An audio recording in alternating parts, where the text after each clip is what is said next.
House please come to order? Please remain in your seats as the delegation's chairs are going to verify the presence of a quorum for the House in a moment. We'd like to welcome you to Sacramento and to the 141st annual session of the House of Delegates of the California Medical Association.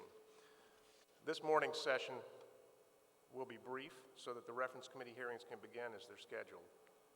Following this morning's hearings, the House will reconvene here promptly at 2 this afternoon for our formal opening session, which will include the address of our President, Dr. James Hay, and other presentations which you're not going to want to miss.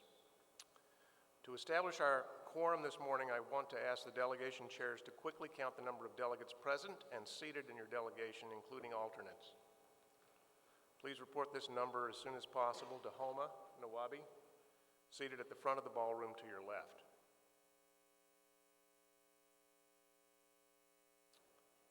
Before we hear from our CalPAC chair and from the Rules Committee, I'd like to make a few words about our continuing transition to a paperless House of Delegates. This is a process that was initiated and forwarded by my predecessor, your president, Dr. Hay. Initially thought to be an impossible transition, and now it's nearly been accomplished. And for that, we owe Dr. Hay a great debt of thanks.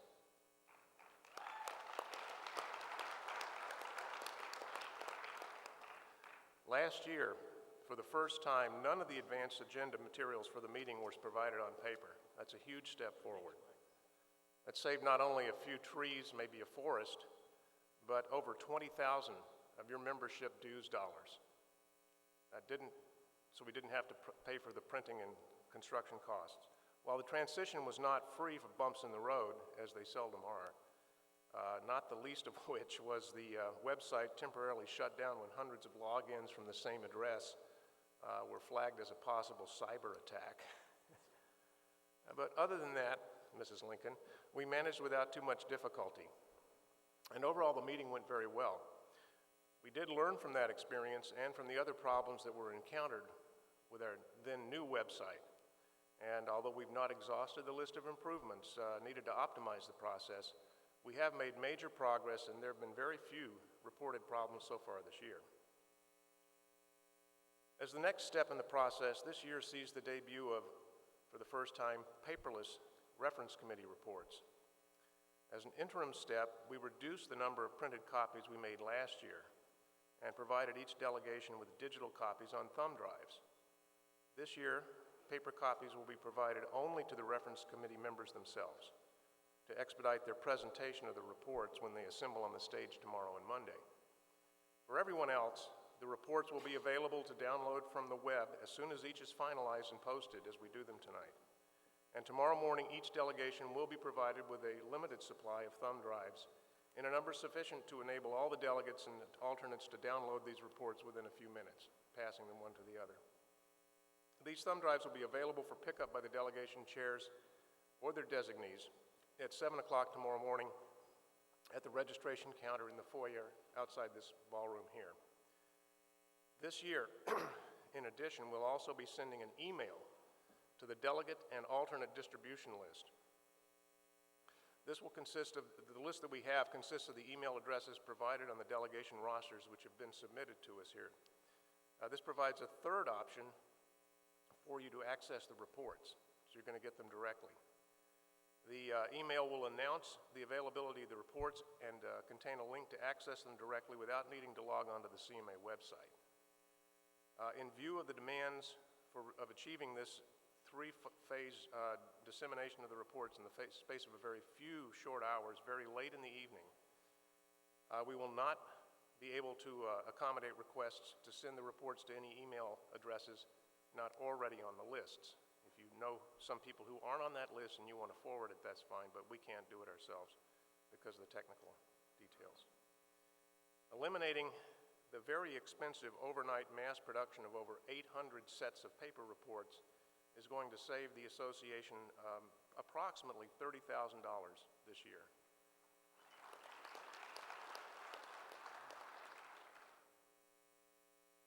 These are funds that we now use to support and strengthen our core mission of physician and patient advocacy. I'm very proud of that. For the time being, the only other distribution of paper planned for this meeting is the agenda update material before you now on your tables. Since much of this material does not become available for distribution until the very last minute, we've chosen to avoid the chaos of several hundred of you trying to download this material over the wireless system all at once. But that's our one concession to paper. That said, these materials were also posted on the website late last night, and they can still be found there in the Documents area of the House of Delegates pages. Finally, we are once again providing unrestricted wireless internet access here in the ballroom and for the very first time in the reference committee hearing rooms as well. We ask that you please observe the guidelines included on the logon instructions attached to the agenda update materials which you have. As a courtesy to your colleagues, please download the materials you need and then log off to free the bandwidth for others. This will help ensure that everyone will be able to access the web and prevent gateway traffic jams that will slow your browsings and your downloads. Of course, as always, we welcome your feedback and suggestions and try to minimize the insults as we expand the House of Delegates' presence here in cyberspace. This is an important project that we're going to continue and expand. Your participation in an online survey about your experience with this and other aspects of the House is invited and is important, and we will use that information to try to streamline and make it better. You should receive an email link to the survey sometime within the next week, and please help us by giving us some feedback. Because this will make this whole process more efficient, more effective, more useful, more workable for all of us. Ted? Good morning. Before we proceed, just a few announcements, requests, and maybe some admonitions. First, we request that you please turn your cell phones off, turn your pagers off, or at least set them to stun or no sound, something that hurts you and not your neighbor, while the House is in session. If you have to take a phone call, please step out of the back of the room, not into the back of the room, but out the back doors, so that the people in the back sitting and trying to hear what's going on up front and on the floor are not disturbed. Private conversations, similarly, if they're very brief, be quiet. Otherwise, please take them out the back or the sides. Your speakers are often unaware that those conversations are going on, but in the past, delegates have indicated that the noise created by the conversations at the sides of the room, even in the seating areas and at the back of the room, interferes with their ability to hear House activities clearly. I'd like to draw your attention now to the agenda update material that was placed on the tables before you this morning. Additional resolutions and reports have been assigned to reference committees as indicated on those forms, and testimony will be received on those resolutions at this morning's reference committee hearings. In addition, new resolutions in the agenda packet update, in addition to those that you see, 7 more resolutions have been assigned that were inadvertently omitted from the packet. These 7 resolutions were among those posted on the website on September 22nd, labeled Section and Forum Resolutions, with a cover memo explaining that they would be discussed by the sections and forums at the annual assembly yesterday and possibly introduced in amended form this morning. So you have all had an opportunity to see the language of those resolutions. 2 of these did have some minor amendments made yesterday at those section meetings, and those amendments will be announced at the reference committee hearings and automatically accepted.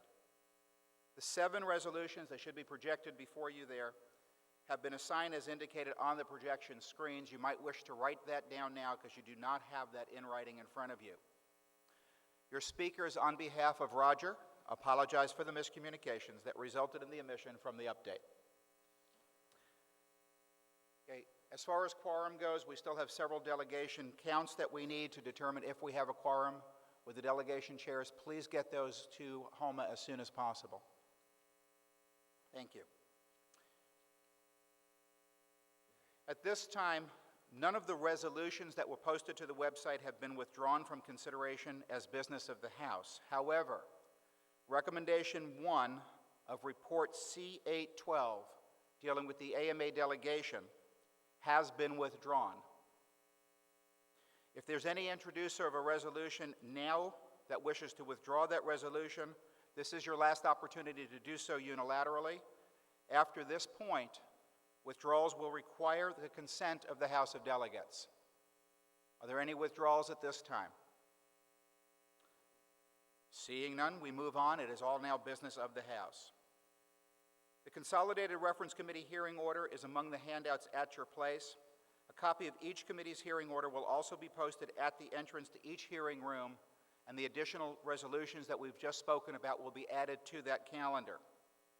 Since the schedules of the 6 committees overlap, your speakers have asked the committee chairs to be as flexible as possible to allow testimony to occur out of order to accommodate any delegate who may wish to address multiple resolutions assigned to different committees. If any of you have such a conflict, you may wish to speak to the appropriate committee chair or staff as soon as possible this morning to request that kind of accommodation.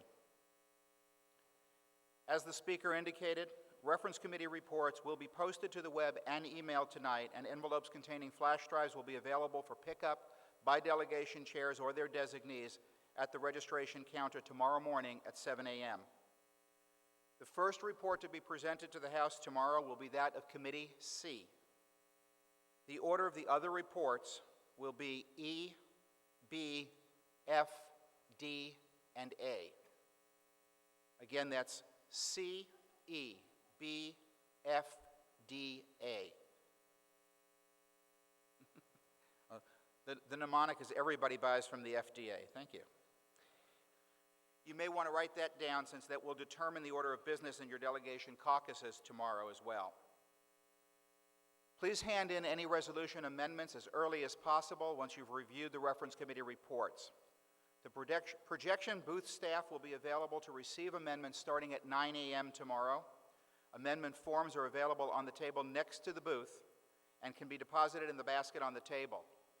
Long or complex amendments, and for our purposes that's 5 words or more, is a long or complex amendment, must be turned in prior to the opening of each day's session in order to be projected. Please do not expect your amendment to be projected if you've not turned it in early enough. Long amendments not submitted in writing will necessarily be ruled out of order. As a reminder to the reference committee chairs, a brief meeting with the speakers is scheduled for 10:30 tomorrow morning in room 301. This is a very important meeting. Please do not miss it. Finally, we draw your attention to Section 12 of the House of Delegates Standing Rules of Order regarding distribution of printed materials during this meeting. All literature which is not officially produced by the CMA, whether placed before the delegates in the ballroom, distributed inside reference committee hearing rooms, or placed on tables outside these spaces, must be approved first by the speakers. If you have any such material you wish to share with your colleagues, your speakers are usually available in the front of the ballroom right before and right after each session of the House. At this time, I would like to recognize our new CalPAC chair, Dr. Thelma Kortman. Dr. Kortman, would you please come to the lower podium?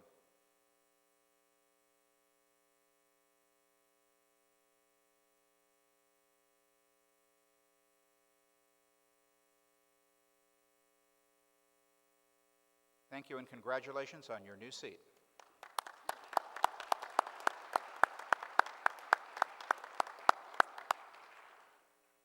Mr. Speaker, Mr. President, and delegates. Back in 1977, after interviewing for a job as an anesthesiologist right out of residency in private practice in San Bernardino, the chief of the anesthesiology department asked all the surgeons if they would allow a woman to give their anesthesia before I was hired. I know to those of you who are younger than I, that sounds ridiculous, but that was how it was back then.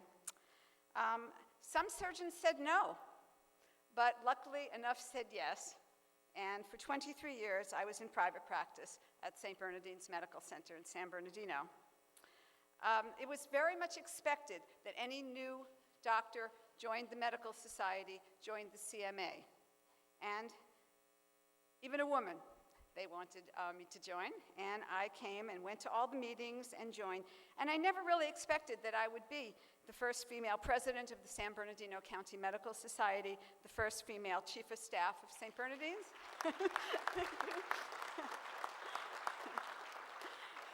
and now the first female chair of CalPAC.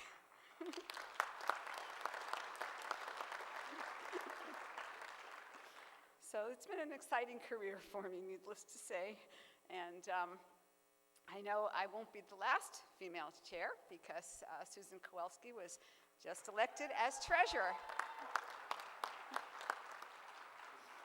The last 12 years of my career, I spent 23 years in private practice. The last 12 years of my career are as a permanente physician in Fontana, and that's been an extraordinary experience too. And I heard for many years all these stories about how permanente physicians were not permitted to join CMA, Medical Society, or AMA. Well, before you is Paul Finney, your next president, a permanente physician. And your chair of CalPAC, also a permanente physician. And I guess what that means is that a lot has changed and that we realize that we're all physicians, regardless of our mode of practice, and the organization represents all of us because we're all physicians. Yeah, yes. Dr. Cassidy said yesterday at our CalPAC meeting that the highlight of his career, or one of the major highlights of his career, was his CalPAC association and chairing CalPAC. And I have to say that I agree. I feel the same way. I've been in CalPAC, obviously, by the time you get to be chairman, by the time you get to be chairman, you know, you're pretty old because it's a 2-year term. It's a long term on the executive committee, and then 2 years as each of the officers until you make it to the chair. And I believe that this is the highlight. This is the only thing I aspire to be, and I will devote myself to strengthening our political voice by leading this body, CalPAC, that supports candidates and legislators who understand and embrace our philosophy and our vision of the future. Let me talk a little bit about CalPAC's highlights from 2012. I think you've heard already last year, well, no, you probably didn't hear that yet. We heard it at our delegation. Last year, we kicked off our campaign with $110,000 raised for CalPAC at the House of Delegates. That's just about double from the year prior.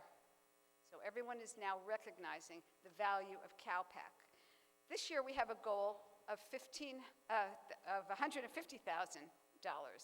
That's very ambitious. I know we can do it. Dr. Thorpe, your next president-elect, has volunteered to shave off his mustache should we reach that goal.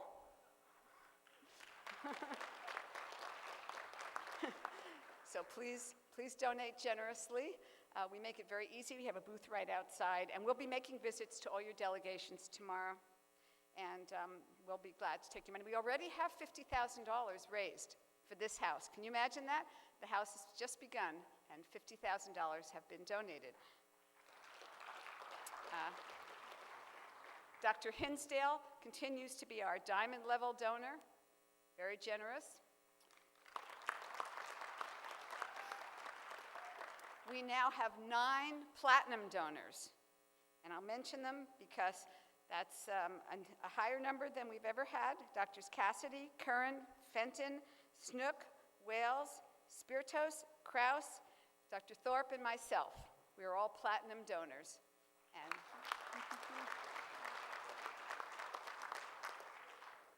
CalPAC continues to work with our local medical societies, with local fundraisers. I think we've had 3 of them this past year. One of them was at my home, and I was so impressed that every legislator, Republican and Democrat in our Inland Empire area, had to walk down in the dark of night, down my very steep driveway in Grand Terrace, California, just to be at my house so that they would not miss out on being at our CalPAC event. And it was very, very nice to see the local doctors interact with our legislators at my house, and I hope that we'll continue to have these types of fundraisers locally. I think that's a very, very good grassroots way of raising our funds and developing our relationships with our legislators. As far as the CalPAC primary election highlights, the primary election marked the first open primary in California in history where the top 2 vote getters moved on to the general election, regardless of what party they are with. So there will be 2 Democrats possibly running against each other, 2 Republicans or so. Of the 32 races that CalPAC engaged in, our total outright wins in races moving into the general election is 94%. And only 2 resulting in a loss. So we're obviously choosing quite well. We put a lot of time and effort into who we choose to support. In the 17 competitive races moving on to the general election, the CalPAC-supported candidate finished first in all but 2. So that's a very good record. I think probably one of the shining stars of our CalPAC-supported candidates is Dr. Richard Pan. Dr. Pan. Okay. He's running for re-election in a new assembly district. He's reaching out to the voters of the Assembly District 9 and will need our help, right? If he's to be successful in November and beyond, because I'm sure there's a beyond, as he told me yesterday. And we're extremely excited that Richard was chosen to be the chair of the Assembly Health Committee.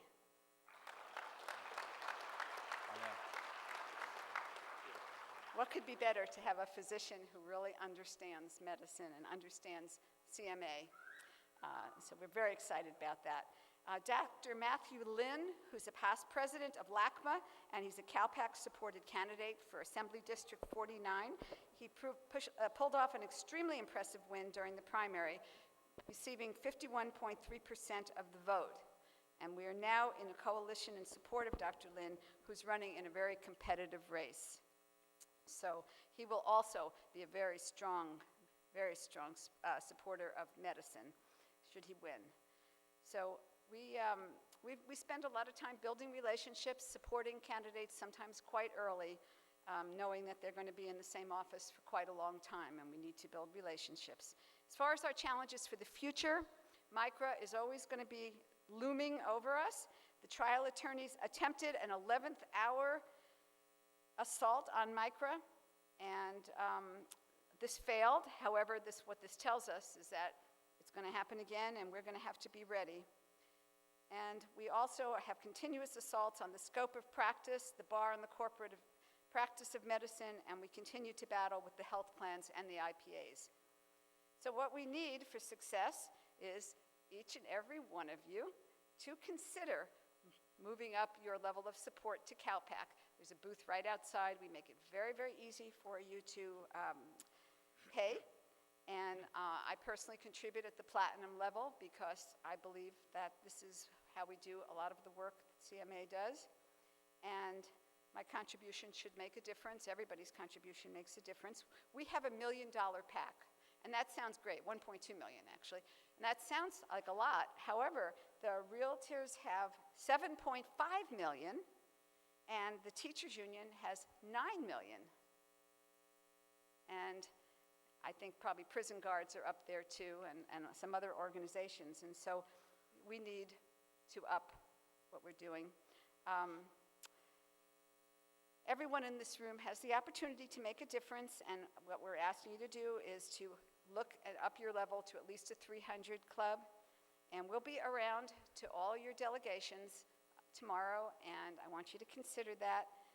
I think this is something new that many of you, well, probably more the ladies than the men, but the little pins that we wear designating our contribution, now they have magnets on the back, so we don't have to ruin our clothing.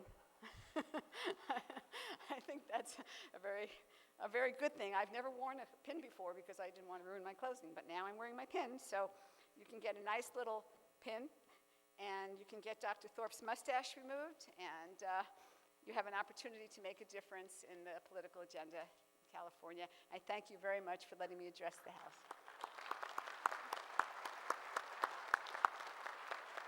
Thank you, Dr. Corcoran, and the race is on for the delegation with the greatest at least $1,000 per person contribution. We'll be reminded constantly, I'm sure. Before we leave the subject of political action, I've been asked to announce that the American Medical Association Political Action Committee is hosting a fundraising reception for Congressman Kevin McCarthy, the House Majority Whip, this afternoon at the CMA headquarters. As the third-ranking Republican in leadership, Congressman McCarthy is an extremely influential person in steering legislation through Congress, including legislation affecting Medicare, Medicaid, and other issues that affect all of us and our patients. The reception will be held on the third floor of the CMA building from 12:30 to 1:30 today, with individual tickets starting at $200. The CMA offices are located just a block away from here. You can stop by the CalPAC booth in the foyer outside the ballroom for additional information. It's time now for the Rules Committee report. Dr. Reeder, will you please come to the lower podium? While Dr. Reeder makes his way to the front, your speakers would want to remind you of the CMA established policy on conflicts of interest. Attached to the report of the Rules Committee that was included in the agenda materials is the CMA Conflict of Interest policy adopted by this House in 2004. The guidelines set forth in that policy apply to all members testifying in hearings as well as on the floor of the House. In accordance with this policy, all members addressing a reference committee hearing or the full House of Delegates must announce any relevant disclosable interests, which are defined as any personal or financial interest or constituent affiliation that a reasonable physician would consider relevant to the evaluation of the speaker's comments. Where a conflict of interest exists, members must refrain from voting on the matter under consideration. Resolution 808-94 further requires that ownership, consultative, and all other fiduciary relationships with any health insurance company or health plan should be disclosed as a potential conflict of interest. In addition to these conflict of interest guidelines, Resolution 619-97 states that no member shall intentionally offer misleading materials or statements to reference committees or the House. You'd think that would be a no-brainer.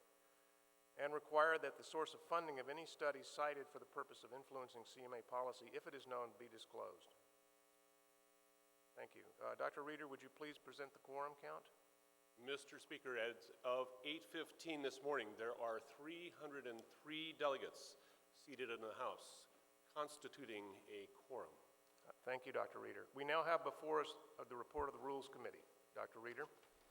Mr. Speaker, the report of the Rules Committee was included in the September 22nd posting of the House of Delegates agenda materials. I move adoption of the report to the 2012 House of Delegates from the Rules Committee as the 2012 Standing Rules of Order for this House. Thank you, Dr. Reeder. The report of the Rules Committee is now before you. Is there any discussion? I see no one approaching the microphones. This might be a historic moment. All right. Well, the Rules Committee reviews resolutions submitted after the bylaws specified deadline to determine whether they meet the definition of emergency business. A resolution qualifies as emergency business if the subject of the resolution is of such a timely nature that it could not be introduced by the author prior to the deadline for receipt of resolutions and is of such importance that it could neither be handled by the Board of Trustees utilizing the year-round resolutions process, nor wait to be introduced as business for the following annual House of Delegates. Among your handout materials is a supplemental report from the Rules Committee on such late resolutions. 12, as far as I know that's a record, late resolutions have been accepted and assigned to reference committees. 4 were not accepted by the committee as business for this House. That decision now is subject to appeal by this full House, which must occur now. Does any delegate wish to appeal the decision of the Rules Committee on any late resolution? I'm hearing crickets. That's another historic first. So we won't debate any appeals. It now stands as a consent calendar.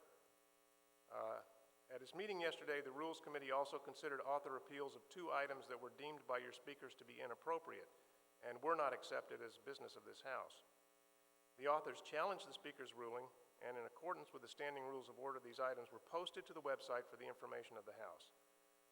The committee voted to uphold the ruling of the speakers, a decision that is now subject to appeal to the full House. Does any delegate wish to appeal this decision to the Rules Committee on this matter? I see microphone 1.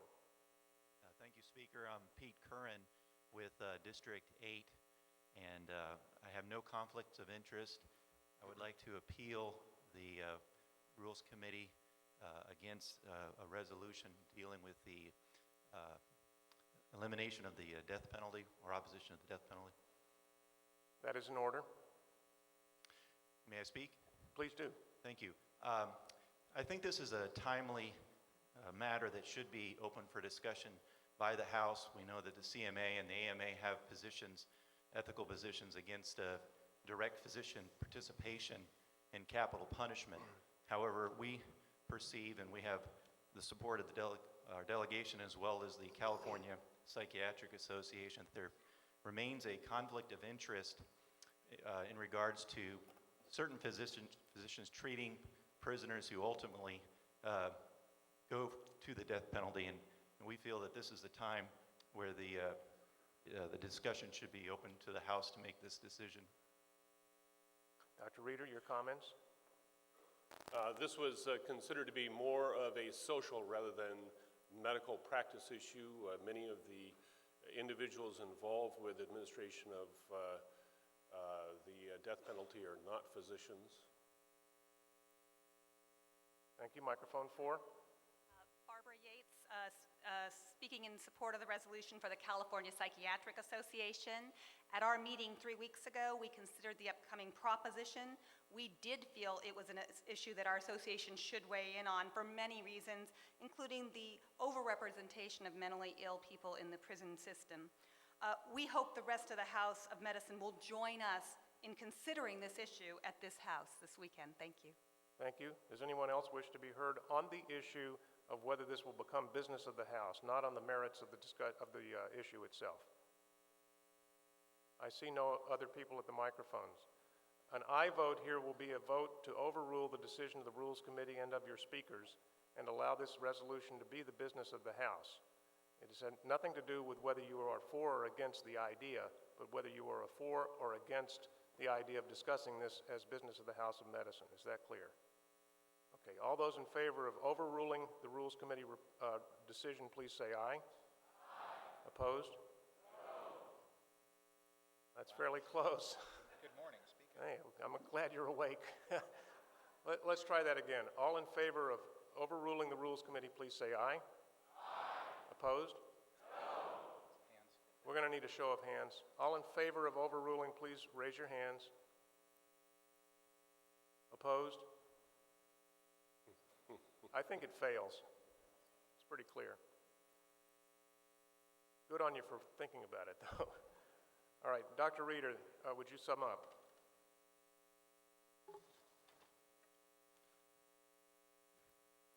Any further concluding remarks? No further concluding remarks. Okay. That's probably the quickest Rules Committee report I've ever seen. Thank you very much, Dr. Reeder.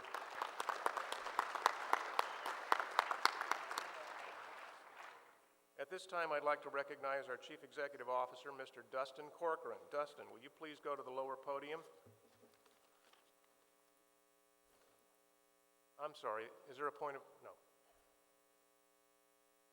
Do we have a point of privilege at microphone 6? Judelson, when you turn the light on to let people see you, it blinds all of us in the back. So please don't turn the light on. To what light do you refer? Okay. Let them know in the booth. I can't tell. We're blinded too, if it's any consolation. Dustin? Thank you, Mr. Speaker, and good morning to everybody. Good morning. Bright and early. Already made my way around to a number of your caucuses, so I know you all started very early this morning, and we've got a lot of work to do here this week, so I appreciate the early start and the opportunity to address you this morning.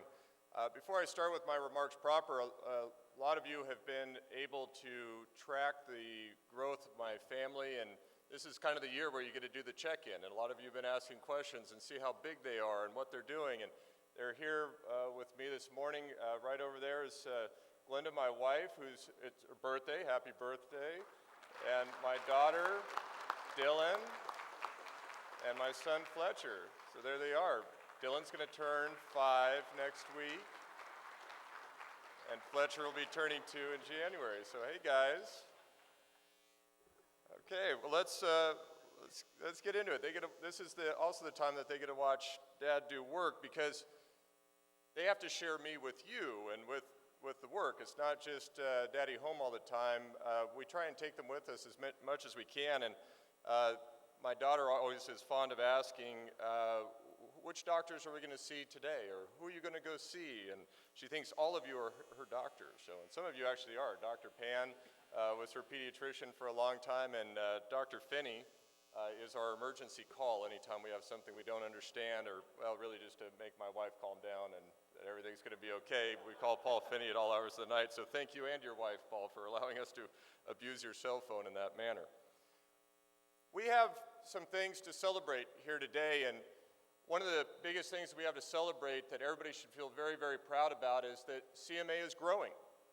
We are going to post a growth this year for the first time in as long as I can remember. We're going to post at the end of the year about a 3% growth in membership.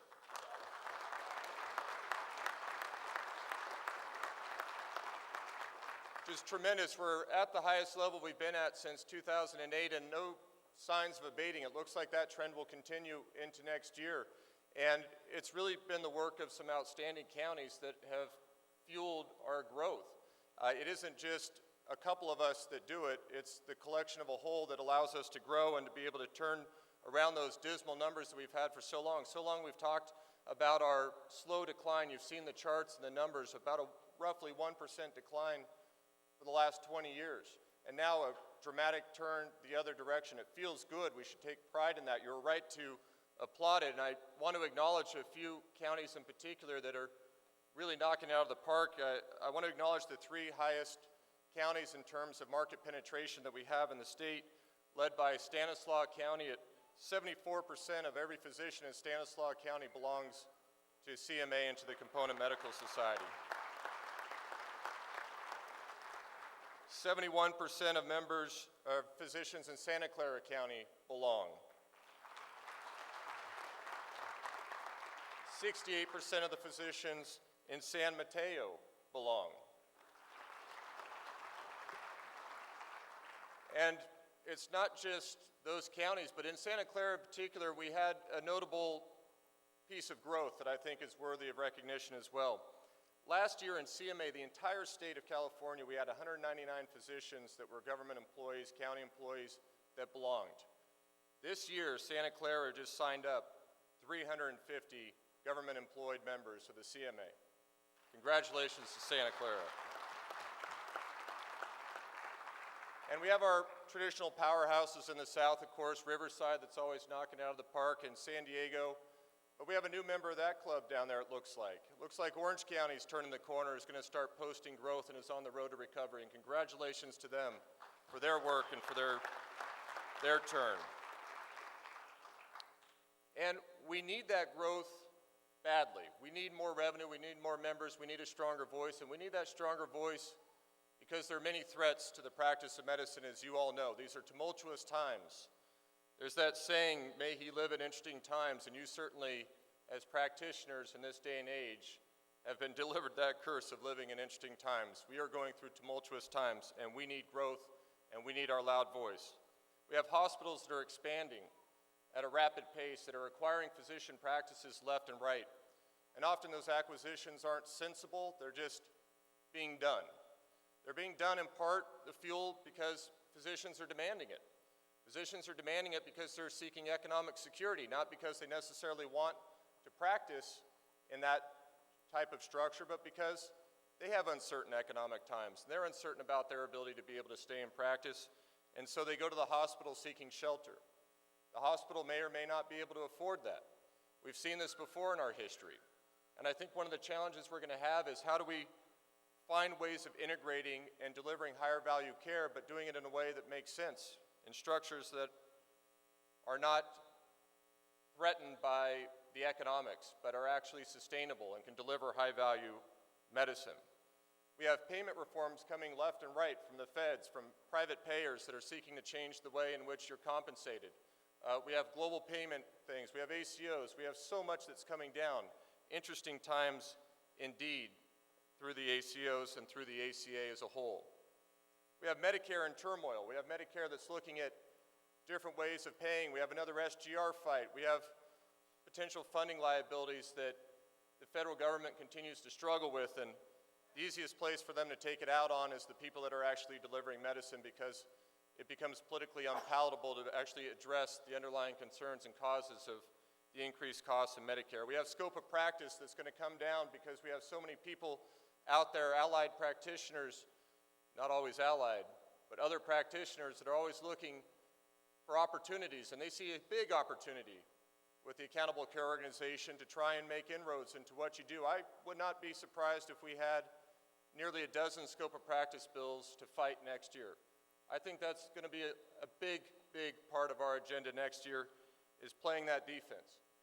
And of course, we always have to play defense with the trial lawyers. You heard Dr. Corcoran talk about it. We had a fight with them this year. They did a last-minute gut amend to try and attack the underpinnings of MICRA. They're always lurking. It's what they do best, isn't it? Lawyers, they lurk. They look for opportunities. And they did it in the last week of this legislation, this end of our legislative session. I'm proud to say that our government relations team absolutely demolished that attempt to attack the underpinnings of MICRA, and congratulations to them.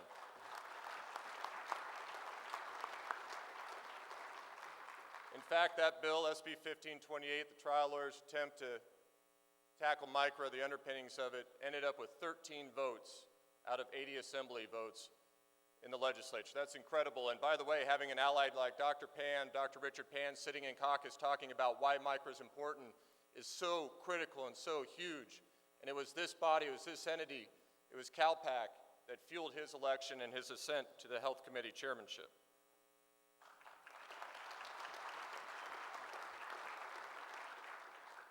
But I don't want to just talk about all the threats and talk about ways in which we're only talking about battles of defense and fights of attrition, because that's not very aspirational. It's not speaking to who this profession is and who you want to be.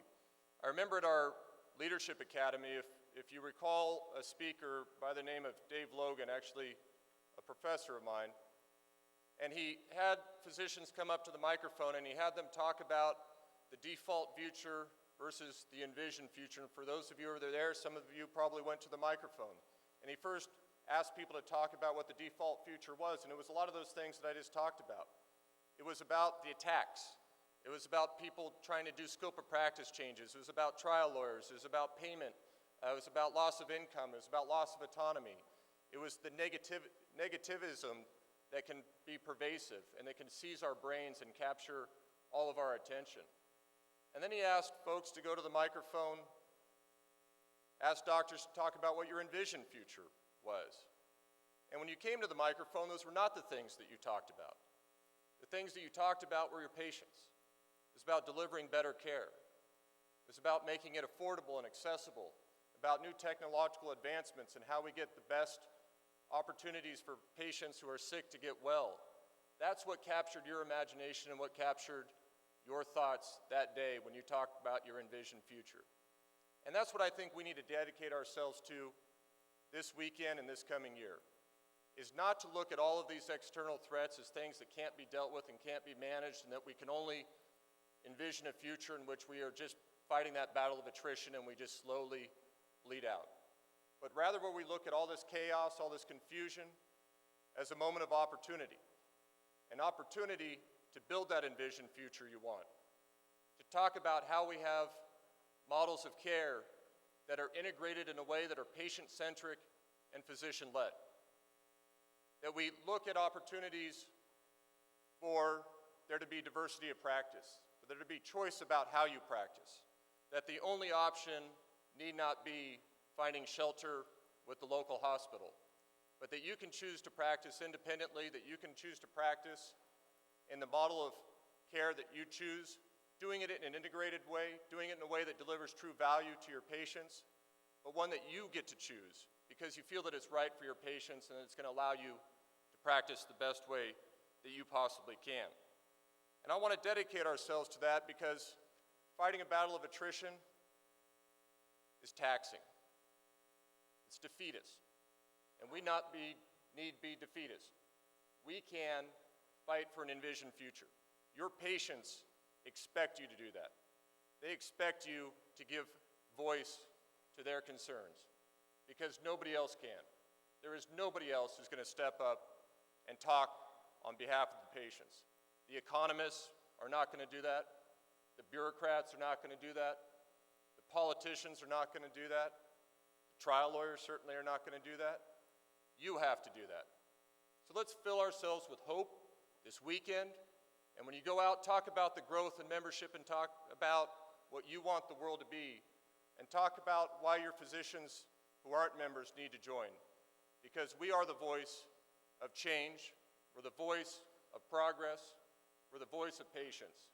Let that be the CMA that we discuss this weekend. Thank you.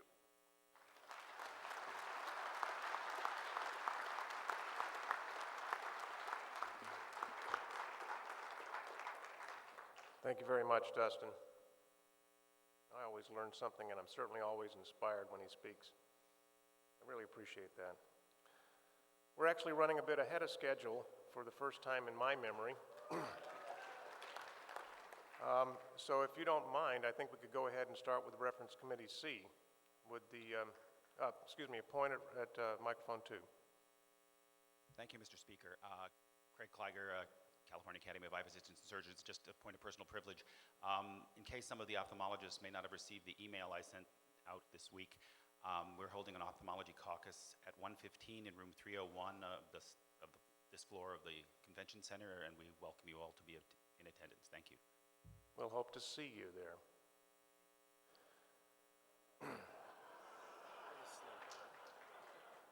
Thank you. Speaking of which, will Reference Committee C please make their way to the lower dais? The hearing of Reference Committee C will begin here in this ballroom momentarily. We scheduled it to start 30 minutes before the other committee hearings in order that all interested delegates can hear a presentation that will be made regarding the CMA budget. If you do not plan to stay for this presentation, we would please ask that you exit quietly from the ballroom, take your conversations outside, so that the hearing can get underway promptly and so your colleagues can hear this presentation, which is going to be quite important. With the permission of the committee chair, your speakers will remain at the podium until the completion of the presentation and help herd all of you guys out of the house so the rest of the house can hear the budget discussion. The House now stands in recess until 2 o'clock this afternoon.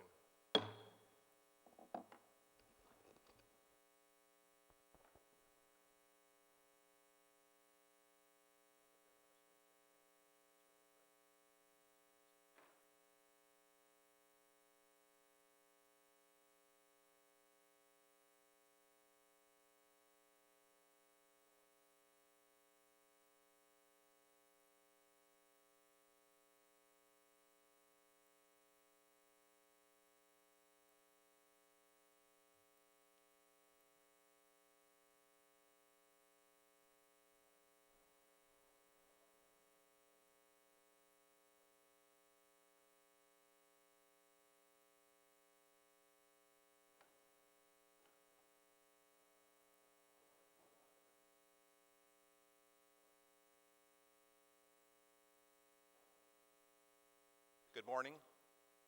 My name is Lance Lewis. I'm the Chief Operating Officer for the California Medical Association. I'll be presenting the financial highlights for the past year and our proposed budget for the upcoming year. Jenny, if we could go ahead and bring up the slides, please. So you just heard Dustin talk about our membership, and it's a very positive thing to note that for the first time in a number of years, the membership of the association is growing. This chart that is being projected for you now shows our historical membership and illustrates what Mr. Corcoran was talking about with our average 1% decline in the previous years. You can see in the out years, looking at 2012 and in 2013, that we are projecting an increase, about 3% overall for the next 18 months. This translates into a positive for us in terms of planning our budget because it brings additional revenue and resources for the organization. The dues that we collect as a result of membership is part and parcel of the most important thing that we have in terms of our resources. What you see here is a chart historically of the dues we've collected for the organization, running around about $10 to $11 million per year, with a slight increase historically from the year 1997 through 2012. I would note for you that the increase in dues revenue that's projected here is not so much the reflection of membership growth. We've already talked about the fact that membership was declining for 1% or so.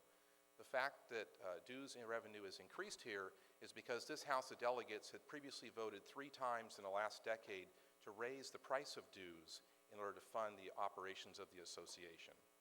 At the same time, our non-dues income, that's the income we derive from our investment portfolio, from services that we render, as well as income from subsidiaries, had declined pretty significantly since the mid-2000s, dropping from around $4 million per year to a little less than $2.5 or a little less than $3 million per year. So we've had to make up that difference either through cuts in the operating budget or through seeking dues increases. This chart shows you actually a historical comparison of that ratio. I know for a lot of organizations, they're not as dependent on dues income. That's not the case for CMA. In 2003, dues income comprised about 65% of our income, with non-dues being about 35%. You fast forward now 10 years to the proposed budget year 2013, you'll see that dues comprises 80% of the income in which the CMA budget is built, with 20% or so coming from non-dues sources. So again, the organization is very sensitive to the number of members that it has and the dues that are collected in terms of supporting its operations and its advocacy.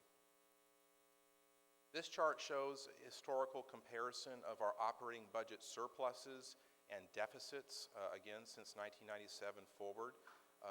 You'll see in the first part of the chart from 97 to about the year 2006, we were digging ourselves out of an operating budget deficit hole. The big dip in 1998, where the CMA lost $2.8 million, was associated with a one-time write-off of a former subsidiary, Cal Advantage. For those of you that have been in this house for a number of years, you know that Cal Advantage was CMA's attempt to bring a low-cost HMO health plan to the state of California. That effort was unfortunately not successful, and CMA had to close down that company at a significant loss. Subsequent to that action, there was a membership growth trend that was taking place from 1999 forward to 2006, as well as a strengthening economy. So we had additional income from our investment portfolio that led to the surpluses that you see through the year 2006 and 2007. And then, of course, in 2008, we had 2 things happen. The stock market crashed, which cratered the investment portfolio for not only CMA, but for many people in this country. We also had another subsidiary that we closed down. That was MediPass, our attempt at issuing digital certificates for the health information age. That subsidiary was closed down to the loss of about $2 million, and a one-time write-off was taken in 2008, which is why we had a significant deficit in that year. And since then, the CMA operating budget has been struggling with deficits, mostly as a result of the weak economy and our frozen defined benefit pension plan, which had rising costs associated with it because of a weak interest rate market and weak investment portfolio performance that had taken place subsequent to 2008. One of the other big cost drivers for the CMA operating budget is our capitalized costs. This is in effect our investments in ourselves to make strategic investments either in IT or equipment or other technology issues. Those costs have been climbing since about the year 2007, with a projected high watermark in 2012 of nearly $800,000 per year. Most of that investment in those capitalized costs can be explained by just a couple of things. First, CMA purchased an office building and a headquarters, a permanent location for itself in 1999, and closed down its San Francisco headquarters. That creates a baseline of about $150,000 to $180,000 a year in capitalized costs that we're depreciating. But the big thing you see in this chart is our investment in our association management system. That's the membership database project. It's a joint project between the CMA and all 39 county medical societies, with the goal being of getting all the counties and CMA using the same membership database in order to service members better. For a number of years, our organizations were plagued by the fact that we did not have accurate data at both CMA and at the county level on where our members were, what they practiced, and so forth. And so this has been a huge undertaking to the tune of about $2 million to synchronize all this information so we can service members appropriately. In addition to that, a couple of years ago, we made a huge investment in our website.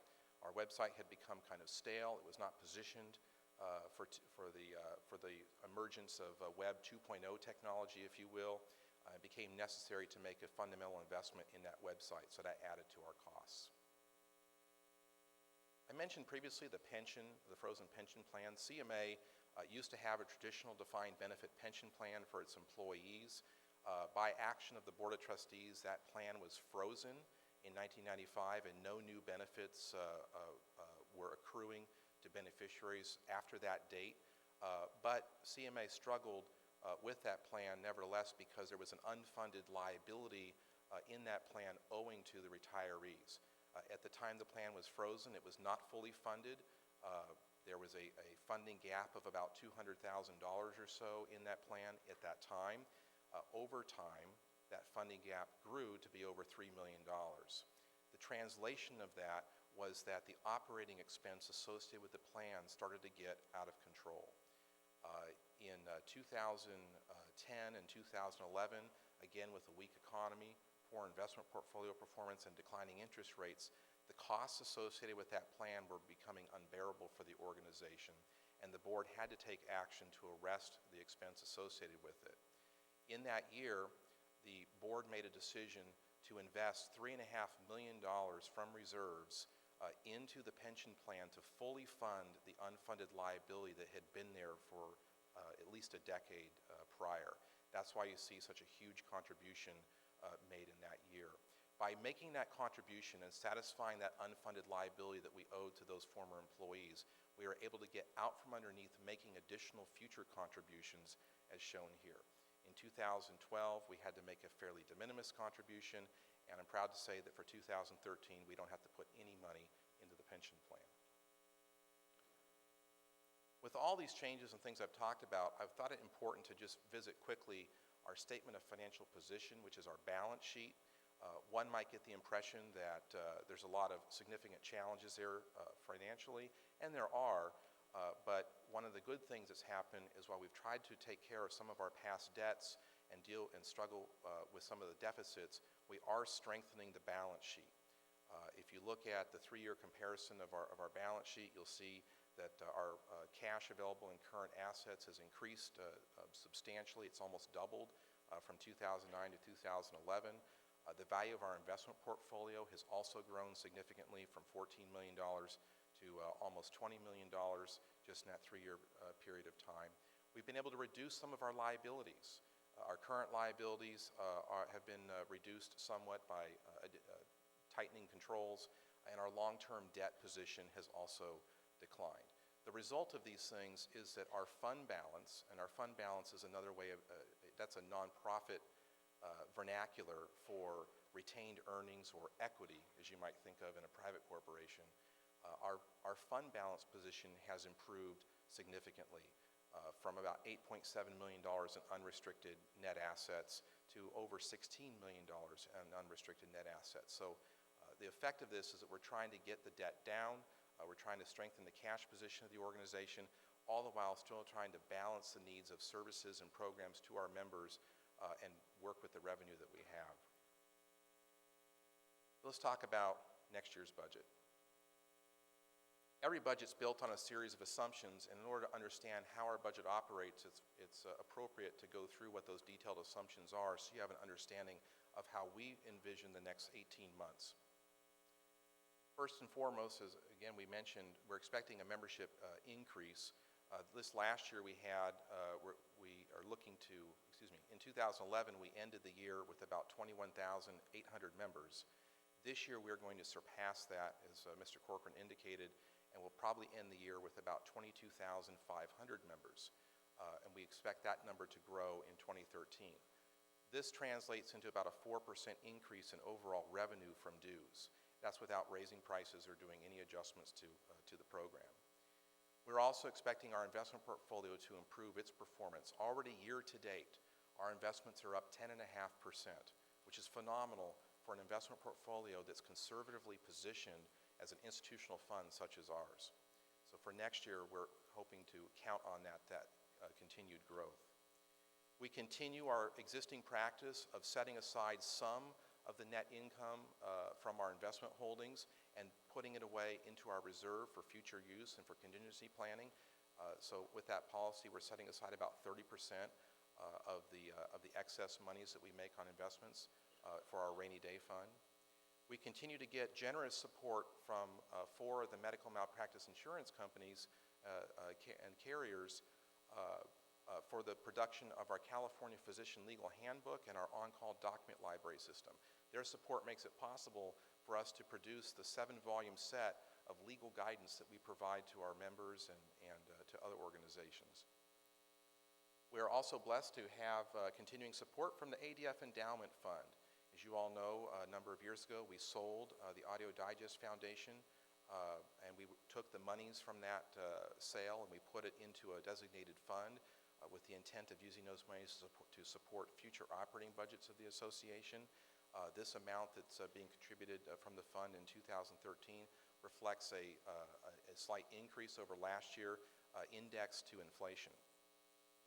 And then finally, we're expecting additional revenue from sponsorships and grants as a result of a new joint corporate sponsorship program that CMA and the CMA Foundation have launched this year, where we're bringing in money from new partners and building new relationships with folks to support both of our organizations. On the expenditure side, there are some cost increases, some of which are fairly significant. First, we have about a 12% increase. That's almost a $200,000 increase in our operating budget associated with governance of the association, specifically the cost of running this House of Delegates, the Board of Trustees, our Mode of Practice forums and sections. Yesterday at the Board of Trustees meeting, we indicated to the board that the cost of the board itself is increasing by nearly $40,000. That's a pretty sizable increase because we've added 4 new trustees. And as our membership continues to grow within the organization, the formulas that are in place currently in our bylaws will continue to grow the number of representatives both on the board and in other units within the organization. All of those things are basically automatic cost drivers within the budget, and you can see the result of our growth in membership, how it's translated from a 4% growth in membership to a 12% increase in cost of governance. This is something that the governance tack of the Board of Trustees is examining very carefully and will be reporting on in the future. We also have travel cost increases given the rotational nature of the House and the fact that it moves from Southern California to Northern California every other year. In order to send all 50 of the staff who you see seated over here down to Los Angeles to Anaheim, it costs us more to put them down there and put them up in the hotel, so there's a significant increase associated with that. To try to offset some of these things, we are saving some money in our retirement plan for the staff. Since the pension plan was frozen and set aside, we now have a defined contribution plan, or 401k, that's available for the employees, and there is a matching system associated with that. We anticipate having some savings as a result of that matching program and able to reinvest those savings back into the operating budget. No surprise here, we have a 6.5% increase in the healthcare insurance premiums associated with covering the employees of the CMA. That's been built into the budget. And then another significant change in the budget, we have a reduction in the credit we're receiving as a result of fully funding our frozen defined benefit pension plan. When we funded the plan in full to arrest the unfunded liability, we were awarded a credit in an accounting sense for 2012 and 2013. The credit in 2012 was substantially larger because it was nearer to when the action was taken to fund the plan. The credit in 2013 is somewhat smaller, but nevertheless we have to account for the shrinking size of that credit in the operating budget to a tune of $675,000. You saw the chart earlier where I showed you our capitalized cost investments for the website, for the joint membership database with us and the counties. That translates into about a 7% increase overall in our depreciation expense for the association. We've also had to make some repairs and some upgrades to the building that we purchased a little over 13 years ago. Some of the interior fixtures have become worn out and needed replacement, so there was some costs associated with that as well. One thing that we're particularly excited about for this year is our new educational offerings and trainings. We're putting more resources in this year's budget into webinars, in-person seminars on reimbursement issues, contracting, coding, and the like, with planned visits up and down the state in your counties to make those offerings available to members. That's been a significant investment for us looking at 2013. We're also putting more support into supporting component medical societies directly. Right now, or previously, CMA support to county medical societies really just came in the form of commissions or rebates to the counties for collecting membership dues for CMA. But we've built out a new service, Component Medical Society Services, LLC. In fact, there's a booth outside this room. I encourage all of you to go by and check it out. That new creation for CMA is offering services to counties in the form of helping them craft new websites that are linked to our new unified database system, better web presence, marketing support and marketing materials, leadership training for county medical societies, executives and physician elected leaders, and dues billing. This is the signature piece actually of CMS services. We're offering a service where we will handle all the administrative paperwork and process for collecting dues on an annual basis through CMS services, which translates to freeing up your CEO's time at your county medical society, not having to work on those kinds of administrative functions. But to make that investment for CMA does come with some cost, as you can see there. This chart shows how the spending of the total budget breaks down. It's about a $14 million budget for CMA. The biggest chunk here is our underlying operational support for the corporation, which includes our depreciation cost, the pension, liability insurance for the board and for the house, our building operating costs and audit. But next behind that comes the cost of governance for the organization, taking up about 13% of the overall budget. And you see the other areas of activity where money is allocated: executive management and county relations, legal services and advocacy, communications, marketing and political affairs, government relations, so on and so forth. The total budget that we're working from then, looking at the current year versus 2013 proposed, is presented here. In 2012, our revenues were budgeted to be $13.7 million, with expenses of $12.8 million, resulting in revenue from operations of about $870,000. A portion of our investment portfolio that we set aside for future use and savings is then added to that, which is about $136,000. And so for 2012, our budgeted net income for the entire association was just over $1 million in the budget plan. For the 2013 proposed budget, which has been adopted by the Board of Trustees yesterday, we're looking at $14.2 million in revenue, which is about a 4% increase in revenue from the prior year.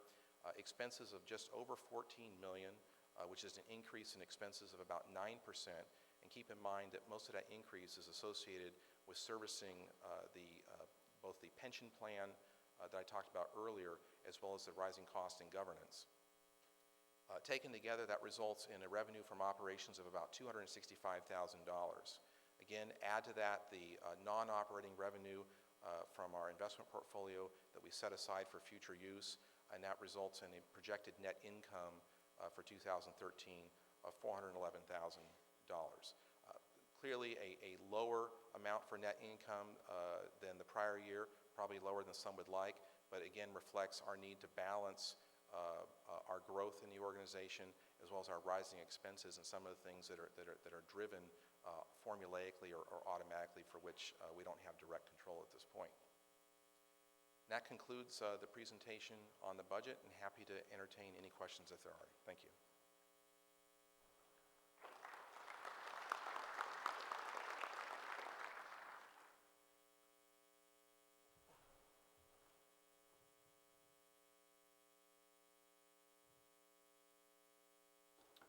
The pie chart showing the expenditures, okay. And microphone number 1, please, in the aisle. Thank you. So I'm looking at your expenditures here, and I'm just, obviously there's overhead. I'm trying to see where legal services and advocacy and policy and regulatory advocacy and then government relations, how that all fits together, the actual portion of our budget that we're actually spending on promoting CMA's agenda. What portion of that is included? You're pointing out that our core issue of advocacy is not the first, second, or third item that we're spending money on? I'm not pointing out anything, I'm asking a question. I'm trying to figure out what portion, regularly we have overhead. We have, Right. We have to understand that. What portion of that total expenditure is going towards advocacy and the agenda of CMA? Right. And actually, your question points out one of the challenges with the current budgeting model that we use. This budget is based on a traditional accounting model where we allocate money by cost center. What this doesn't really reflect is how all the pieces fit together to support advocacy. One of the things that the Board of Trustees has identified as a critical need is to transition from this traditional budgeting model to an activity-based costing model. And using an activity-based costing model, we're able to better see how the money is spent on specific activities, not by department per se, or how much is on overhead, but where the money is really going. That model is something we're working on this year, and we hope to bring and present to the House next year that will show that, because I think, in fact, the amount that we're spending on what you would consider advocacy is larger than what it looks like here. But the flip side of that, the amount we're spending on governance is probably also larger, because this only reflects the hard cost of governance, such as the coffee service that's out there and the AV and everything you see here. It doesn't reflect the hundreds and hundreds of hours of staff time that went into generating reports for the House or for the board. So a lot of these pie chart pieces, if you will, are going to shift once we produce that report for the next House. Microphone 3.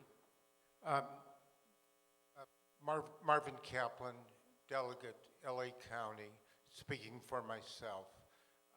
My question is about your retirement funds, and I heard you say some of the employees are under defined contributions, and I think the rest of them must be under defined benefits.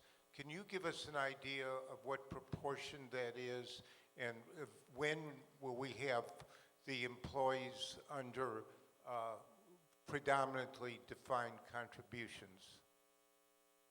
Sure. I think our CEO would like to comment at microphone 1. Thank you, Mr. Lewis, since you called me Mr. Corcoran, which is a little weird, but looking for my dad. To answer your question, first, I'll answer it broadly, and then we're going to hopefully deviate from getting too much into personnel matters in an open session. But there is nobody that is currently receiving benefits under a defined benefit program. It is all a 401k system now. We terminated the defined benefit program a number of years ago. We carry those costs, the legacy costs associated with that, and that's part of what Lance addressed in terms of our total budget, and that we continue to have that. It is still part of our corpus, and we still have to honor our commitment that we made to the employees at that time that served under that system. The current system is entirely a 401k, and it is primarily now a matching program in which employees put up their money, and we match the money that they put up to a limit. Thank you very much. An excellent presentation. Thank you. Microphone 4. Sergio Flores speaking for myself, San Diego delegation. What is, or Large Group Forum, excuse me, what is an adequate board size? I believe you just added 4 more, and are you up to 54? I mean, that's, what size board would you guys recommend, and maybe reduce some of these costs or change the bylaws so there's not 54 people trying to run this organization? Again, for that, I'll give that to our esteemed CEO for comment. Microphone 1. Excellent punt, Lance. That's great. I don't know the answer to that question. Maybe 500. We'll go with that. We're going to go amphitheater style and actually have microphones like this for exporting. I don't know what it is, but we do need to have the conversation because there was a substantial growth in the cost of governance this year. When we're putting the budget together, about $200,000 more this year will go into governance than went in last year. And we do need to have a conversation about where we want our priorities to lie and what the values are that we hold as an association. Whatever that answer is, it's okay as long as we make a conscious decision in my mind about what that number is or isn't. Right now it's formulaically driven and we just end up there. It's kind of autopilot stuff, the stuff we complain about a lot in government. We replicate in some respects. So I don't know what the right number is. What I do know is that we probably want to preserve proportionality, we want to preserve representation, and those are probably core values that we have. But that's a debate that we need to have because if we continue growing our membership, which is great, we can end up with a 100-member board. Which is, I guess, a good problem to have, but we should know that we're making a decision about that as opposed to just ending up there. I was on an escalator on the way up with somebody, we were talking about this, and it's kind of the House of Representatives problem. At some point they realized that the House was, well, it already is as unwieldy as a House of Representatives can be, but they had to cap the number of members of Congress that we had because otherwise it would have grown in perpetuity along with the growth of the country. So we need to have the conversation. But I don't know what the right number is, and it's not my decision to make. It's your collective decision to make about what that number is. All right, seeing no one else at the microphone, we'll proceed with the rest of Reference Committee C's hearing. I'd like to welcome you all to the Reference Committee C hearings. Thank you, Mr. President, Mr. Speakers, and Chairman of the Board. We'd like to welcome you all. This is Reference Committee C, deals with the membership, finance, and governance. And I would like to introduce myself. I'm Bob Sankaram. I'm from Orange County, District 3 delegation. I'm a solo nephrologist internist. And I'd like to welcome members of our committee. I can start from the left. That's Earl Washburn from Placerville, pediatrician. Next we have Naseem Muradi, anesthesiologist from Palos Verdes. We have Pragnesh Patel, internist from Glendale. We have Roger Yang, radiology from Orinda. And we have Patricia Austin, ophthalmologist from Walnut Creek. Thank you all, talented members of our committee.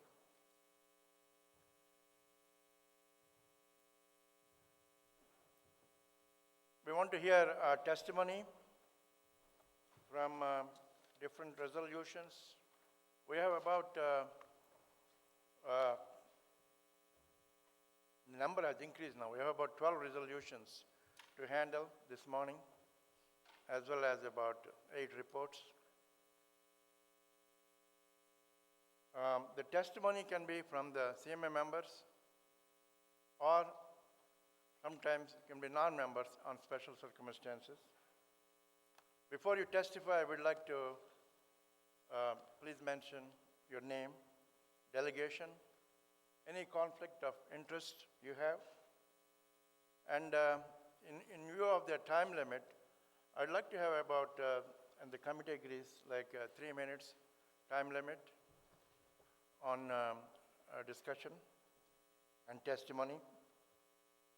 But the committee and your chair reserves the right to shorten the time limit because we want to keep the speakers on schedule and the time on schedule. The copies of all the resolutions and the reports and staff analysis and background information and also online testimony on most of the resolutions are available in the back room. You're welcome to review them before and after your testimony. The hearing order is also posted in the back of the room and will be here. Thank you.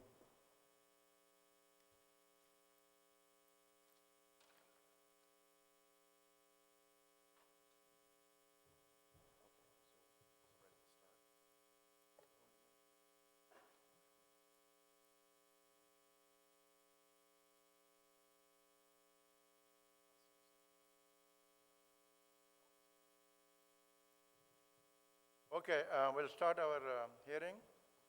The first resolution we have under membership is 30212, CMA effectiveness of group discount programs. And we'd like to hear some testimony. Is there anybody who wants to testify? Okay, we have microphone 4. Thank you. Good morning. I'm Stephen Pratt. I'm from District 9. I'm speaking with unanimous support of my delegation. As it now stands, the CMA currently has numerous dues discount programs, with more added all the time. Currently, about 20% of CMA members receive discounted dues, which is a 13% increase from last year. But since dues discounting started in the 1990s, CMA membership has actually declined. There are many things we do not know about these discount programs at this time.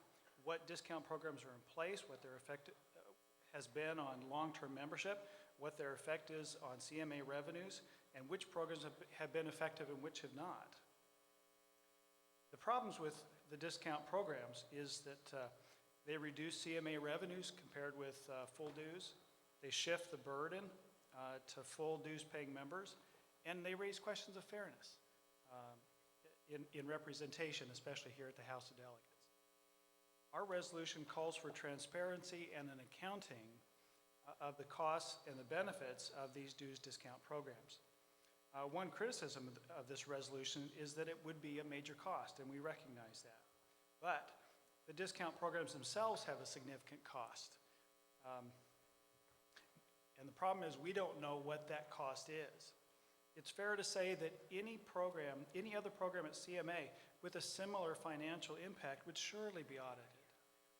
We believe that the cost of these discount programs likely outweighs the costs of doing the audit. By the way, later, if we find that maybe some of these discount programs aren't yielding sufficient new members to justify their cost, we could later consider discontinuing or modifying them. And finally, we'll get to some other things later, but there's other resolutions this year which could potentially affect dues. Before we get too far along that road, I think we need to find out exactly what dues our members are paying now. Thank you very much. Thank you. Microphone 5. Thank you. Jim Bush, San Diego, speaking as an individual, and I have no conflict of interest. I'm a full paying dues member with no discount. But I do believe in transparency, and I think everyone does. But I'm speaking against this resolution, and the reason I am is because there's a problem with the resolution. There are some contracts that have been written with confidentiality clauses in them, and these have to be respected. So this resolution would be a problem with those contracts. There are some dues discounts that are probably advantages to some societies and not to others, but my main concern is the confidentiality contracts, which have already been signed and agreed to both by both parties in some societies. Thank you. Thank you. Microphone 3. Thank you, Mr. Chairman.